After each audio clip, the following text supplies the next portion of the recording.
Thanks all for coming on this, well, gray day in October.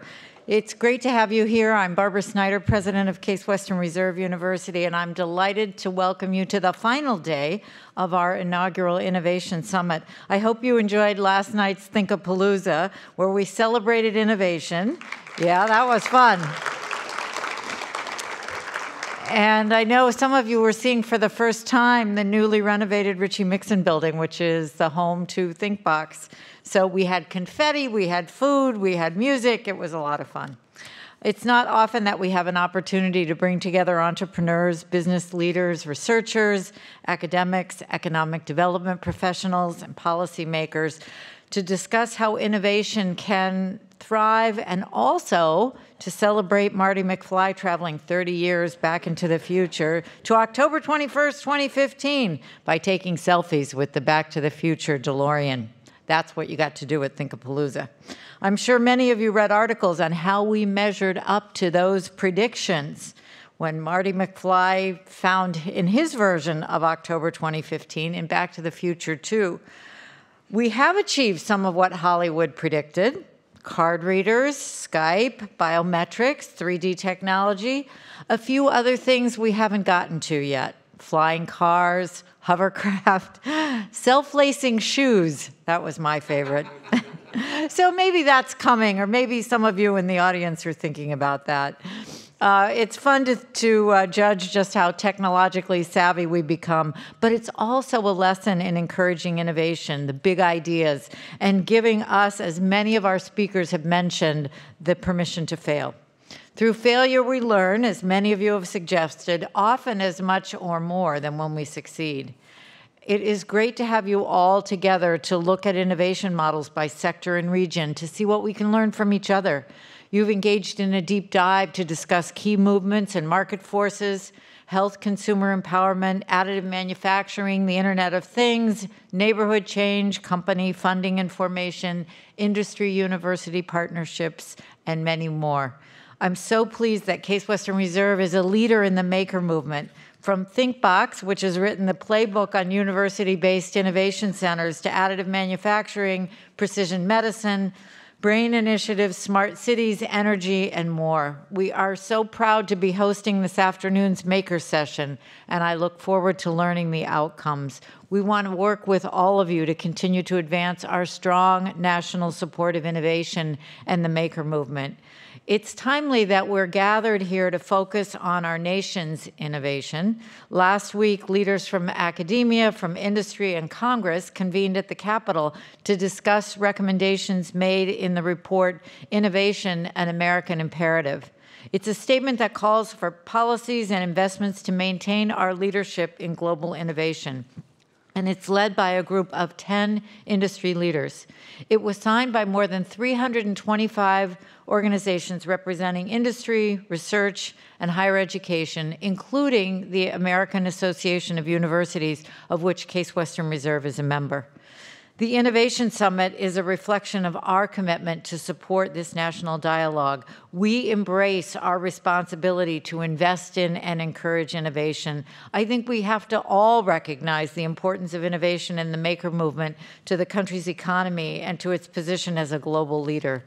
So thank you again for your participation in this Innovation Summit. I know the last day will be very productive. To get things started, I am delighted to introduce Thomas Schonecker, who is one of our Case Western Reserve student innovators. He was highlighted on Tuesday at lunch by our provost, Bud Bazelak. After recently receiving an undergraduate degree in biomedical engineering, he is now studying dentistry at Case Western Reserve, and he's interested in the development of dental medical technology. Thomas?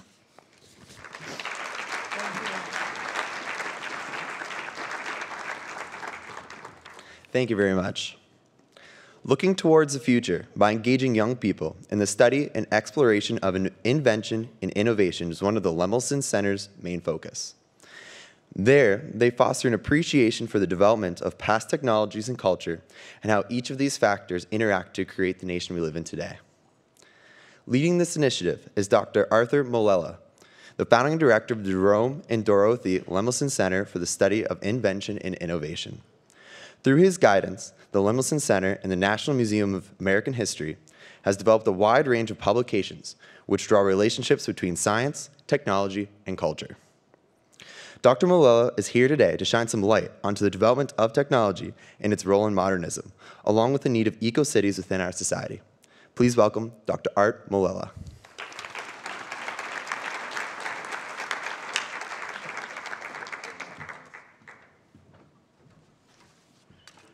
Good morning, everybody. It's a real privilege to be here and to actually be in a place that's undergoing what I've been studying now for a long time at the Lemelson Center. One of the first things I have to do is see if I can understand how to work this thing. So picking up the Back to the Future theme that we heard, I'm actually a historian of technology, and I take my title, I don't know if any of you here are architects or historians, but I take my title from a book called Space, Time, and Architecture by a Swiss art historian named Siegfried Giedion, and that book was written in 1941. Giedion was a big promoter, I think the word might be propagandist, for Corbusier and the Bauhaus and Gropius and modernism in general. And he believed that he lived in a very special time and place. He was witnessing the birth of the modern in just the right place to be, in Europe initially, and then in America. Technological change, and in fact, he invoked Einstein's space-time, which I'm not going to do today, but I think there's some truth in that for what we want to talk about. That is, you need really two coordinates to talk about the rise of invention and innovation. You need space and time in a very interdependent way. So let's move on here if I can. Yes. The theme you have, one of the themes you have for this conference are you're looking for models of invention and innovation. And by the way, I'm going to be using these words kind of interchangeably today. I do know there's an important distinction between them, between sort of the creative side and the implementation side. But I think they both all apply to what I'm talking about. As it happens, I actually retired the day we opened our major exhibit at the Smithsonian at the Lemelson Center called The Places of Innovation, which I urge you to go and see, and also get the book that I co-edited for this exhibition. And this is an exhibition that is on the topic, really square on the topic that you're exploring today, but taking it back in history. It's based on a great deal of research over time. We brought together a multidisciplinary group that President Schneider, the kinds of people she was talking about, came to discuss in a kind of a brainstorming session, several of them. We brought together economists and geographers, historians, of course, and inventors, and so on for this research project. And out of this came an exhibition that is an exhibition at the Museum of American History, but is meant to reach out across the country to places that are endeavoring now to create their own places of innovation, and of course Cleveland is one of these places and always has been one of these places. Now, I don't have to tell this group about all the hope, almost religious hope, that's being invested in invention places or innovative corridors, high-tech corridors. And I think this is emblematic of this quotation I have up here, and I actually don't need to read it to you, it's big enough, but this kind of prose about the hopes for economic and regional, national, even global regeneration are invested in high-tech places and innovation. As you know, innovation is one of the most common buzzwords we hear today, and it's become to some people sort of vacuous. But once you start digging into this, at least historically, it has there's a lot of interesting things to say about it. It's notable that I saw a report in the Washington Post about 2 or 3 weeks ago about the visit of Prime Minister Modi from India. And the first place he came to America was to go to Silicon Valley, not to New York or Washington, heaven forbid. But that's where people want to go today. And then when the Chinese premier came, he went to Seattle, the other Silicon Valley out there. So let's see. Okay. Well, as I said, people are all experiencing the excitement of this, and when something is so exciting, it feels brand new. It's the newest thing coming along. And is it really brand new? And being a historian, of course, I can't say it's brand new because everything's got roots of some kind. But it does have, it is not something new when you start looking into history. They weren't called back then high-tech corridors. They weren't called clusters, the kind of language we hear today. But functionally, they were doing many of the same kinds of things. And there has always been a long historical connection between invention and places, whether it be a laboratory, it be a region, it be even a larger place than that. And all you have to do is think about Leonardo's Florence at the time. It was a place of a moving research front. You could go back to the Caliphate in Baghdad if you want to, a golden age. The same characteristics were there as they were in Leonardo's time, that is bringing together arts, culture, technology. All of these things come together in a very sort of explosive mix, if you will. And I think that this confluence of the art and technology, all of that is very much part of our time. There's a movement, as you know, for creative placemaking these days, where people are bringing the arts together with inventors, and Richard Florida is well known for that. Ann Markussen, who's an economist, looks at this kind of thing, and they see this as a regenerative sort of activity. So what else does history have to teach us besides it's something that has been around for a long, long time? Well, you can see some of the factors, some of the things that history does tell us, that these places can be nurtured. You're doing that here. But can they really be engineered? Think about that a little bit. I think it's difficult to say that. They can't be forced, that's for sure. The people who do this, you're among them, cannot be forced to do anything, for that matter. And I think it's a fool's errand to try to replicate Silicon Valley. People are always trying to get their little Silicon Valleys, whether it's in the East Coast, South, China, but you can't really replicate it. You really have to be true to your own conditions. And we bring in Silicon Valley into our presentation that I'm going to talk about, the exhibition, but not because it's something that's extremely different from everything else. We really are saying there's a continuum between Silicon Valley and other places of innovation. So I think it's important to see that these are places that are all around us. They're bubbling up all the time. They're spontaneously developing, and sometimes you don't even know they're there.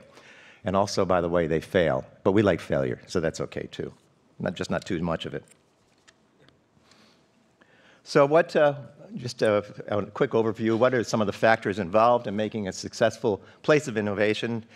There really is no secret sauce for Silicon Valley, but there are essential ingredients, none of them sufficient unto themselves, but I think certainly necessary. So these are some of the things some of the factors that I'm going to be talking about today. Leadership of a certain kind, a knowledge base around a university. This is a very common pattern. Tolerance, for we heard about that, for risk and failure. Collaboration, these are 20th century skills. Collaboration and networking. Flexibility is a very big part of that. That's what I saw last night in your place, the whole idea of building flexibility into a space. But that flexibility is also flexibility about relationships between people. So space is really a surrogate for people as well. So I'm going to be doing, just let me point out the one in red there. I think the key factor here is the diversity issue. That is, you have a rich mix of people, ideas, and cultures all sort of colliding together, and that's where something magic can happen. So these are all conditions that every place, including here, have to kind of fulfill in one way or another. But when I sort of go through the case studies, I want to give you these models that we saw in history. I'm going to be highlighting one or two, but bear in mind that it's going to be others, all of them as well, to some extent. So these are the 6 case studies we are looking at in the exhibition. As I say at the top there, these are communities representing what can happen when the right mix of inventive people. Oh, I can look right down here. Okay. When a mix of inventive people, resources, and inspiring surroundings come together. So there are 6 case studies here. We have many sort of connecting case studies as well, but we could have chosen another 6 and another 6 after that, and because it's happening all the time. But the ones we chose were essentially selected for a bit of geographic diversity, time diversity. And of course, we were looking at places that had artifacts we could use. We were doing an exhibition on this after all.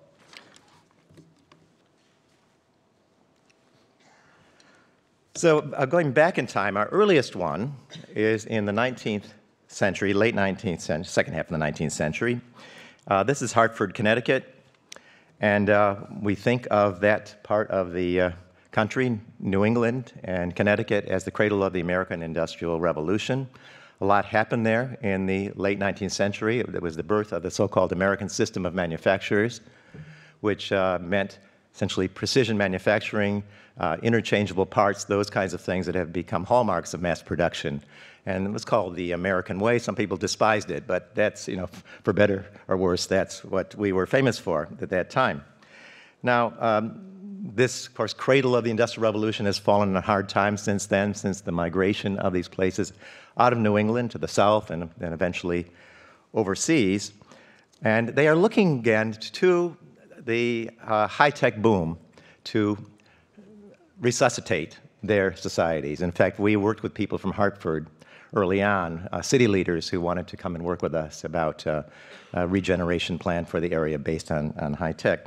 Now, at this 19th century map of Hartford, the Connecticut River is all important. Hartford, you might remember, is one of the major ports of the Atlantic trade. And that brought in a whole lot of shipping. Shipping meant insurance. Insurance meant money, and it was a prosperous place at that time, since fallen on hard times. It was very prosperous, and that meant some surplus money, and we would call that venture capital today in terms of the topic we're addressing. Now, it all started in making guns, the armory practice in the 19th century. And the key figure there was Samuel Colt. Up the way was the Springfield Armory as well, and this is where the interchangeable parts ethos took hold in the United States. But the interesting thing about this, Colt was his own kind of genius, and he very forceful personality, but it spread very rapidly the way these things are wont to do in these hot areas. So if you look at Hartford and its environs, this kind of thing spread very quickly to, well, I just showed you, to machine tools, bicycles. It was the center of the bicycle manufacturing at the time. Cars as well, Hiram Maxon.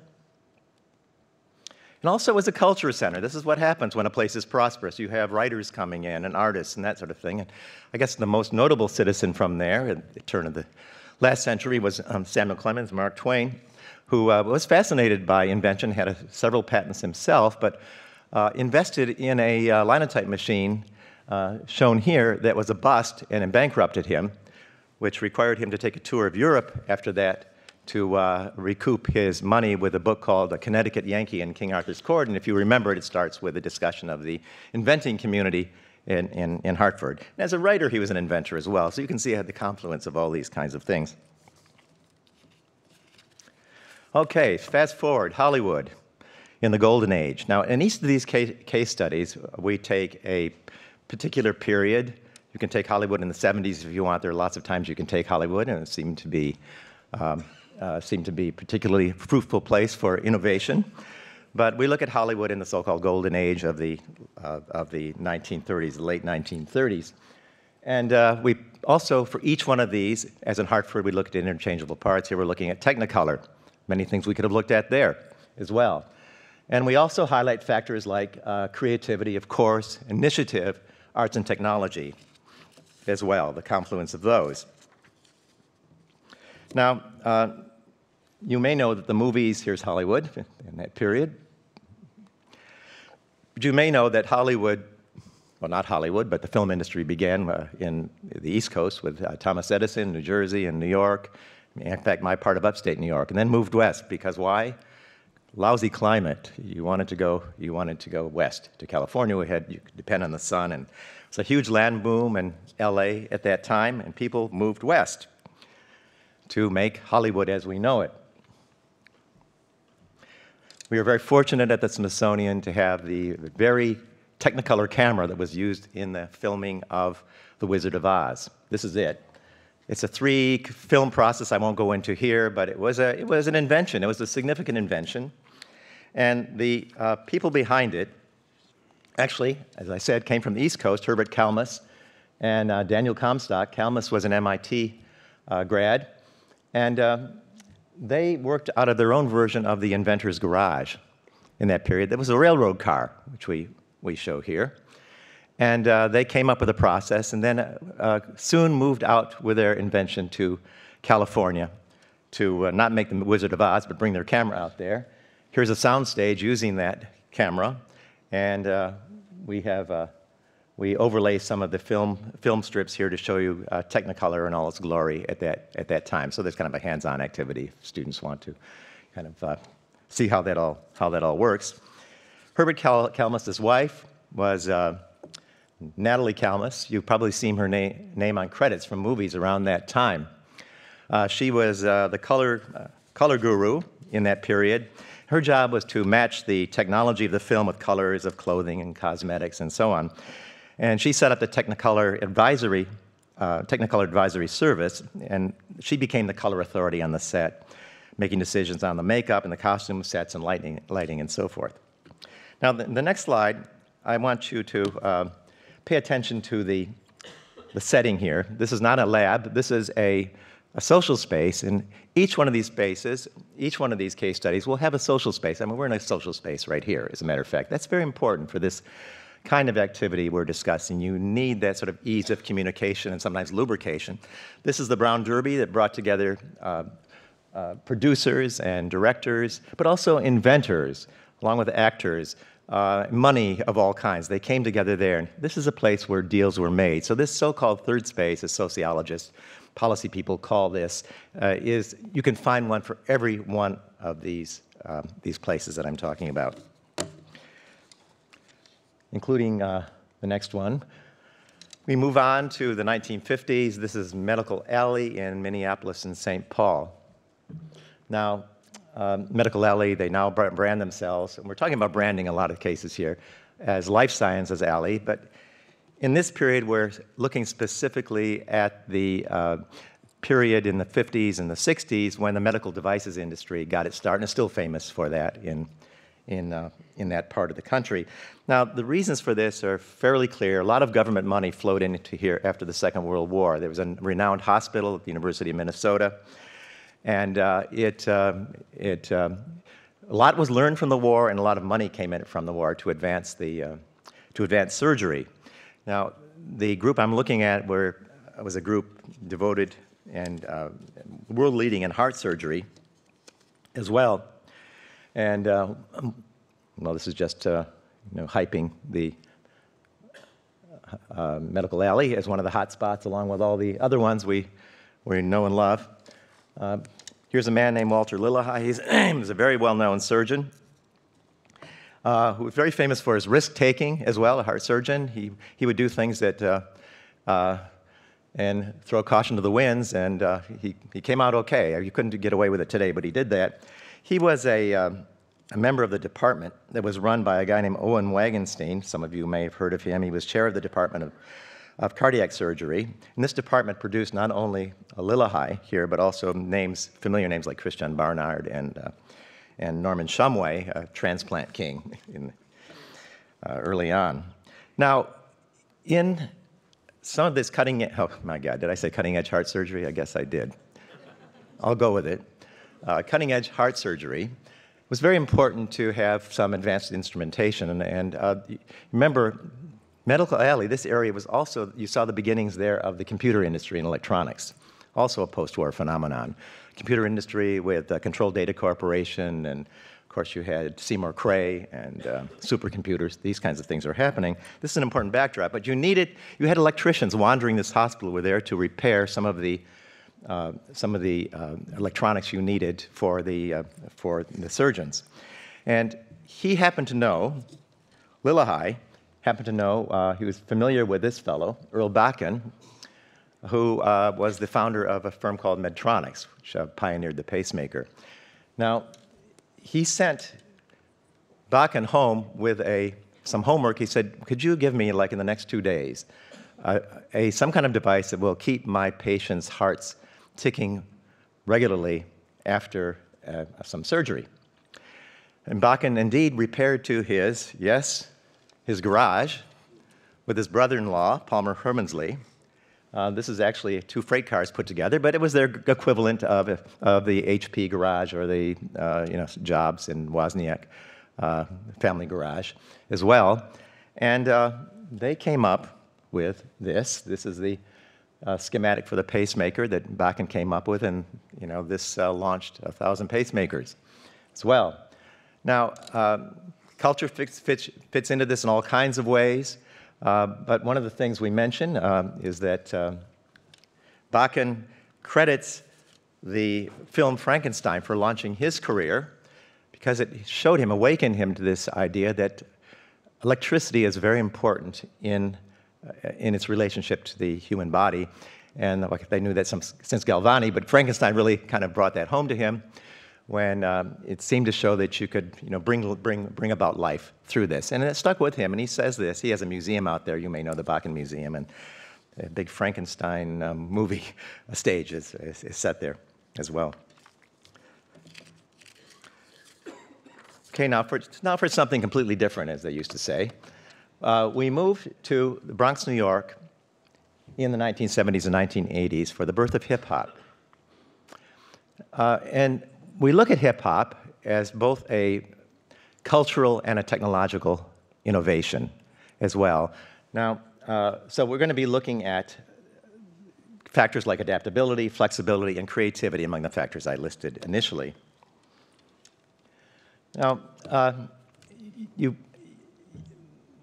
South Bronx didn't have a great reputation back in the 1970s. It was an area that had been cut off from the city by the Cross Bronx Expressway. Robert Moses' great project there, and it cut the city off. The South Bronx area was home to African Americans, Latino, and people with Caribbean roots, and it was an impoverished area, and it was a lot of gang violence and poverty. Drug use, all of these things. And hip-hop actually showed you that it may have been financially impoverished, but wasn't impoverished culturally. It's this mix of people that made a difference. And in fact, hip-hop was a response to these awful conditions in the area. It was seen as an outlet, another way to express yourself rather than just gang activity. So we've done some oral histories on this. We've worked with groups that are studying the history of it, and this seems to be very much part of this. Now, this is one of the iconic figures, Grandmaster Flash. I'm sure all of you have listened to his music. Here he is with his turntable and doing this well-known scratching technique, the signature technique of that. Now, the interesting thing about him is that he had gone to technical school at a community college in New York, and he viewed himself as a scientist and an inventor. And here's what he says. I'll have just one quote here about rummaging around his mother's house. And it was all really about rummaging. It was about scavenging for what you had. Nothing was given to you. He said, I was a scientist looking for something. Going inside hair dryers and going inside washing machines and stereos and radios, whatever you plugged into the wall. Although there was a crazy, violent thing happening around me on the Fox Street, I was in my own world, in my own room. Now, you can sort of change situation slightly, and you can see Steve Jobs or somebody like that working, and there'll be more about that in a second. This is the turntable we have at the Smithsonian from Flash. I'm on a first-name basis with him. And this is a scene of G-Man and his crew in the 80s. The playground was the place of innovation in those days. And nothing, as I said, nothing was given to them. They had to bootleg the electricity they used from the street lamps, dimming the street lamps around the city at that time. How did you get an amplifier? You didn't go to Radio Shack to get your amplifier. You took it from a car or a house. If you could, you got your electronic parts in shards of things. You know, it's interesting, you have these shards of things that you're putting together, but the music is made of shards as well. If you think about it, it reflects that. It's music that does a lot of quotation. You hear that in jazz, but it's that kind of music that's, what do they say, bricolage, you know, that putting together. There must be an English word for that. Okay, just about done. So here's that devastated building will soon light up with a hip-hop performance that night with these people bringing the amplifiers in. It was a multimedia activity as well, associated with graffiti. And here's one of the B-boys and breakdancing as well. And we compare this now with Silicon Valley happening at the same period, a very ultra-resourced area, as we know. We're going to look at the PC in this period, the personal computer. And the knowledge base was so important. You all know about Frederick Terman, I'm sure, the head of the electrical engineering department at Stanford. He came from MIT, wanted to bring MIT west, and he started this model that we see here today of bringing together academics with innovators and business people, entrepreneurs. There was this movement among hobbyists, however, in that period, some of them countercultural, but the main thing, they're amateurs that want to do something different from sort of the mainframe tradition of IBM and others, and they start embarking on a personal computer crusade, and they meet at the Stanford Linear Accelerator Auditorium. It's a homebrew club. They put out a newsletter, and among the names you would see in that newsletter are these two guys, Steve Jobs and Wozniak, and of course that famous collaboration. We look at Susan Kare. She's the person that you can thank for the nice icons of the trash and paint and that sort of thing you have. They make Mac so much fun to use as opposed to the dark side. Okay.